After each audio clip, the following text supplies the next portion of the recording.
एक शेर ने दिलेरी की है, बाकी तो ये सब मिमिया रहे हैं। ध्यान रखना कि घर जाके फिर क्लास लगेगी। एक तो जिंदा शेर खड़ा हुआ, ध्यान रखना। कोई बात नहीं, मेरी सभा में शेर बन जाओ, नहीं तो हालात तो ऐसे। एक आदमी को मैंने देखा, क्यों रे तू ऑफिस में बड़ा शेर बना घूमता है, दुकान में बड़ा शेर बना घूमता है, घर में जाके तुझे क्या हो जाता है? बोले महाराज शेर तो मैं घर में भी रहता हूं, लेकिन घर में जाता हूं तो दुर्गा जी ऊपर बैठ जाती है, इसलिए मैं भीगी बिल्ली हो जाया करता हूं। एक शेर मिला, ध्यान रखना मान्यवर। और आनंद तो इस बात का है कि जिसके लिए बोल रहा है वही तालियां बजा रही है। क्या बात, ध्यान रखना। दो खून एक रहते हैं, एक खून एक ही घर में पैदा होने वाले एक साथ रहा करते हैं। मान्यवर, ना जाने जिंदगी में ऐसा कौन सा खून आ जाता है जो एक खून को दो करने का प्रयास करता है। ध्यान रखिए, एक खून आ जाता है दूसरे घर का, ध्यान रखना, वो आके एक घर के खून को बांट दिया करते हैं। मुझे क्षमा करें, बात सच है, गलत नहीं है, छोटी है लेकिन सच है। ऐसा क्या जीवन में घट गया तुम्हारे? कल तक तो ये हाल था कि चार भाई एक थाली में भी खा लेते थे।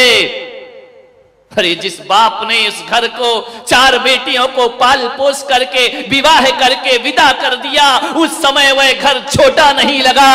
एक बहू क्या आती है, वो कहती है कि मकान छोटा है। ध्यान रखना, जहां चार चार बेटियां पल गई, जहां चार चार बेटे पल गए, उनके लिए मकान छोटा नहीं लगा। एक क्या शहजादी आ जाती है, उसे मकान छोटा लगता है। ध्यान रखिए मान्यवर, एक परिवार की चर्चा कर रहा हूं मैं, ध्यान रखना। एक खून ऐसा आ जाता है हमारे घर में जो हमारे खून को बांट देता है। भाई भाई के खून तो एक ही हुआ करते हैं, एक पराया खून आता है। एक बात का दुख तो तब होता है कि जिस खून को बड़े बाजे गाजे के साथ विवाह करके लाते हैं, एक बात याद रखना, वह खून जो शादी करके घर में आता है, मैं कहता हूं वो खून ऐसा पराया खून है, वो कभी इस घर को अपना घर नहीं समझ पाता है, कभी इन माँ बाप को अपना माँ बाप नहीं समझ पाता है, कभी देवर को भाई नहीं समझ पाती है, कभी ननंद को बहन नहीं समझ पाती है। वो हमेशा दूरियां बना करके रहा करती है। एक बात याद रखना, यदि इस घर को अपना घर मान लिया होता तो आज ये दशा घरों की होने वाली नहीं थी। एक बात स्मरण में रखना, यदि ये घर तुमने अपना घर माना होता तो कभी तुम अपने पति से ये नहीं कह रही होती, शाम को जब वो थका हारा लौट करके आता है, भोजन करता है, कमरे में जाता है, वहां पर शिकायतों की लिस्ट तैयार रहा करती है। तुम्हारी माँ ने मुझे ऐसा कहा, तुम्हारे पिताजी ने मुझे ऐसा कहा, तुम्हारे भाई ने मुझे ऐसा कहा। क्या करे वो बेचारा, वो लड़का न पत्नी का हो पाता है, न माँ का हो पाता है, न परिवार का हो पाता है, न वो इधर कुछ बोल पाता है, न उधर कुछ बोल पाता है। पहले तो कहा जाता था कि बेटियां जाके ससुराल में दुखी होती हैं, वो चार लोगों को दुख बता देती हैं। लेकिन ये कुंवारे छोरे जब शादीशुदा हो जाते हैं ना, माँ का पक्ष लेते हैं तो पत्नी आंख दिखाती है, और पत्नी का पक्ष लेते हैं तो माँ आंख दिखा। स्थिति बहुत गंभीर है लेकिन नियंत्रण में है। जब तक पुलक सागर मौजूद हैं तब तक नियंत्रण में स्थितियां रहेंगी आपके घरों की। बहुत परेशान हो जाता है वो, जब वो बेटा समझाता है कि माँ बूढ़ी है, बुजुर्ग है, कोई बात नहीं, कह दिया तो कह दिया, क्या होता इसमें, क्या बुरा मानना। सुनो, माँ तुम्हारी है, तुम सुनो, हम सुनने वाले नहीं। अत श्री महाभारत प्रस्तुत करता गोदरेज, ध्यान रखिए। वहीं से महाभारत शुरू हो जाया करती है। तीनों भाई मेरे पास आए, आकर के उन्होंने कहा महाराज हमें एक कर दीजिए। मैंने कहा तुम तो एक हो। बोले हम दिल से तो एक हैं लेकिन हम एक साथ रह नहीं सकते हैं। मैंने कहा वजह क्या है? बोले हमारी पत्नियों की आपस में बनती नहीं है। देवरानी की जिठानी से नहीं बनती, जिठानी की देवरानी से नहीं बनती है। एक दूसरे के साथ बैठना पसंद नहीं करते हैं, बात करना पसंद नहीं करते हैं, और उसका दुष्परिणाम हम भाइयों के जीवन में दिखा करता है। हमने ऐसे भी लोग देखे हैं सूरत वालों कि एक बड़े पिताजी अपने भतीजे को यदि 100 रुपए भी देते हैं ना, तो पत्नी से छुप छुप के दिया करते हैं। पत्नी को पता नहीं चलना चाहिए। एक भतीजा जब अपने ताऊ के पास जाता है, यदि उसे कुछ लेना है ना, तो छुप करके, मैंने ऐसे भी घर देखे हैं कि 30 त्योहार पर भी बहू बेटियां जब आती हैं, सावन मनाने जब बेटी आती है ना, तो एक माता पिता छुप छुप कर बच्चों से अपनी बेटियों को उपहार दिया करते हैं, उन्हें मिठाई दिया करते हैं, उन्हें साड़ी दिया करते हैं। बड़ा भाई कहता है, देख तेरी भाभी को पता ना चल जाए, चुपचाप इसे रख ले बहन। ऐसे भी माहौल बन गए हमारे घरों में कि हमें छुप छुप कर व्यवहार निभाना पड़ते हैं, छुप छुप कर मिलना पड़ता है। उन तीनों भाइयों ने कहा कि आज हम आपके चरणों में आए हैं महाराज, हम छिप छिप कर तीनों आए हैं। हमारी पत्नियां नहीं चाहती हैं कि हम एक साथ बैठें, हमारी पत्नियां नहीं चाहती हैं कि हम भाइयों में प्रेम होना चाहिए। पहले तो वो समय था कि बड़ा भाई कुछ बोल दे तो छोटा भाई चुप हो जाता था, और आज महाराज जब मैं चुप होता हूं ना, तो मेरी पत्नी मुझसे कहती है कि अब नहीं बोलोगे बुद्धू राम तो कब बोलोगे, जिंदगी ऐसे ही गुजार दोगे, अपने बारे में कुछ नहीं सोचना है, सब भाइयों का करते रहोगे। इतने उलाहने मिलते हैं। बहुओं से मेरा निवेदन है, एक निवेदन स्वीकार करो, एक बात बताना ईमानदारी से, जब जब सावन आता है ना, किसकी याद आती है? एक बात ईमानदारी से, भाई की आ रहा है ना सावन, भाई की याद आती है ना, भाई से मिलने का मन करता है ना, कि जाकर के उसे राखी बांधूं रक्षाबंधन पर।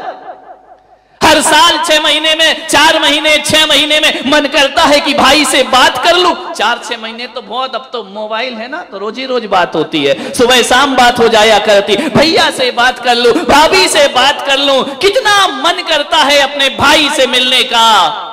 देवियों जरा इतना बता दो, जब दूर पीहर में तुम्हारा भाई रहता है, हर त्योहार में मिलने का मन करता है, भाई से बात करने का मन करता है, उसे उपहार देने का मन करता है, तो एक बात इतनी तो बता दो, इनका भी तो भाई है, कोई दुश्मन नहीं है, इनका भी तो मन करता होगा अपने भाई से मिलने का, इनका भी तो दिल करता होगा अपने भाई से मिलने का। अरे जैसे तुम्हारा भाई है वैसे इनका भी भाई हुआ करता है। नफरत के बीज मत बोइए। किसी घर को स्वर्ग बनाना है, मंदिर बनाना है, एक बात रखना, जो घरों का बंटवारा करती है वो बहू होती है, और जो घरों को एक करती है वो बहू रानी हुआ करती है। उसे गृह लक्ष्मी कह करके बुलाया जाता। ये इल्जाम तुम्हारे सिर पर आ रहा है कि पत्नियों ने आकर 2 भाइयों को जुदा कर दिया। कभी अपने मकान की दीवारों पे कान लगा के सुनना, उन दीवारों से आवाज आती है, वो दीवारें आपस में बात करती हैं कि हम 4 दीवारों ने एक छत को बांध रखा है, हम 4 दीवारों ने एक घर को जोड़ के रखा है, हम खड़े रहते हैं, बनाने वाला बिखर जाता है। याद रखिए, एक ईंट से जब ईंट जुड़ती है ना, तो मजबूत दीवार खड़ी होती है। ईंट को ईंट से जोड़ना पड़ता है, तब मजबूत मकान बना करता है। दिल को दिल से जोड़ो तो घर का निर्माण हो जाया करता है, घर बन जाया करता है, परिवार बन जाया करता है। ईंट से ईंट जोड़ो तो मकान बनता है, और दिल से दिल जोड़ो तो रिश्ते बना करते हैं। ध्यान रखना, मकान कहता है हम तो वहीं खड़े हैं, ये बिखर गए हैं। ध्यान रखिए मान्यवर, ईंट से ईंट जोड़ने से मकान में मजबूती आती है, और मन से मन जोड़ने से परिवार में मजबूती आती है। ध्यान रखना। आपसे इतना निवेदन, इतनी पढ़ी लिखी हो गई ये दुनिया, इतनी तरक्की कर ली शिक्षा ने कि लोग मंगल ग्रह में जाने को तैयार हैं। ध्यान रखिए, आप मंदिर जाते हैं, आदमी 10 मिनट रुकता है, 15 मिनट रुकता है, 20 मिनट रुकता है, ज्यादा से ज्यादा 1 घंटा, और जोर लगा दो 1.5 घंटा, 2 घंटे अम्मा जी हुई तो ध्यान रखना, जिस मंदिर में तुम जाते हो 1 घंटा उस मंदिर में रुकते हो और उस मंदिर को बहुत पवित्र बना करके रखा करते हो, मंदिर में शांति का वातावरण निर्मित करते हो, मंदिर का वातावरण बड़ा पवित्र और पूजनीय बना दिया करते हो। सूरत वालों में आपसे कह रहा हूं, जिस मंदिर में 1 घंटे रुकना है उसे पवित्र बनाते हो, और जिस घर में 23 घंटे रहना है उसे पवित्र क्यों नहीं बनाते हो, उसे मंदिर जैसा पावन क्यों नहीं बनाते हो। 1 घंटे वाले मंदिर की पवित्रताएं हैं, 23 घंटे वाले घर को अशांत क्यों बनाते हो। 1 घंटे जो आप मंदिर में सीखते हो उसे 23 घंटे जीवन में जीने का प्रयास करिए, तुम्हारा मंदिर जाना सार्थक और सफल हो जाएगा। 23 घंटे जियो। मंदिर पाठशाला है, घर प्रयोगशाला हुआ करती है, ध्यान रखिए। 1 घंटे मेरे प्रवचन सुन के मत सोचना कि हमारा कल्याण उद्धार हो जाएगा। जो 1 घंटे मैंने दिया है उसे 23 घंटे जीने का प्रयास करिए, जीवन आपका धन्य हो जाएगा। 23 घंटे जियो।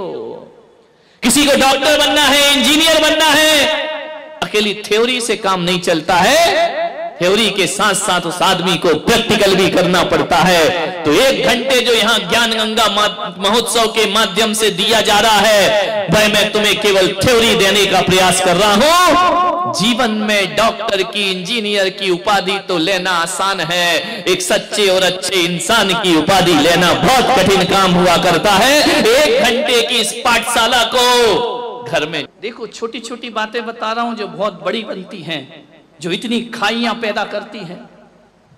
गर्मी के दिन ससुर जी ने कहा कि चाय बनाओ, बेटी गर्मी में पीहर आई है, बहू भाभी भी है। बेटी ने कहा पापा जी बनाती हूं। अम्मा कहती बेटी तू क्यों बनाएगी? बोली क्यों?